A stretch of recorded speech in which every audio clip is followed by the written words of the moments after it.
राहिलेले कुंकू एका डबीत भरून ठेवून दररोज कपाळावर लावावे. कुंकुमार्चन कधी कधी करता येतं. अष्टमी, चतुर्दशी, पौर्णिमा, नवरात्र, लक्ष्मीपूजन, मंगळवार, शुक्रवार, पौर्णिमा, गुरु पुष्यमृत योग या दिवशी करता येतं. तुमच्या कुलस्वामिनीचा जो वार असेल त्या दिवशी.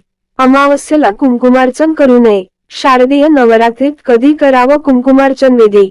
शारदीय नवरात्रीत अश्विनी शुक्ल अष्टमी तिथीला कुंकुमार्चन विधी करण्यात येणार आहे. अष्टमी तिथी गुरुवारी 10 ऑक्टोबरला कुंकुमार्चन करायचं आहे. अश्विन नवरात्रात सप्तशतीचे पाठ वाचण्यापूर्वी किंवा पाठ वाचत असताना कुंकुमार्चन करावं. असे केल्यास ते खूप पुण्यकारक आणि शुभफलदायी आहे. देवीला कुंकुमार्चन करणे म्हणजे काय? देवीचं नामजप करत एक चिमूटभर कुंकू देवीच्या पायापासून सुरू करून तिच्या डोक्यापर्यंत वाहणे किंवा देवीला कुंकवाने अभिषेक करणे म्हणजेच कुंकुमार्चन.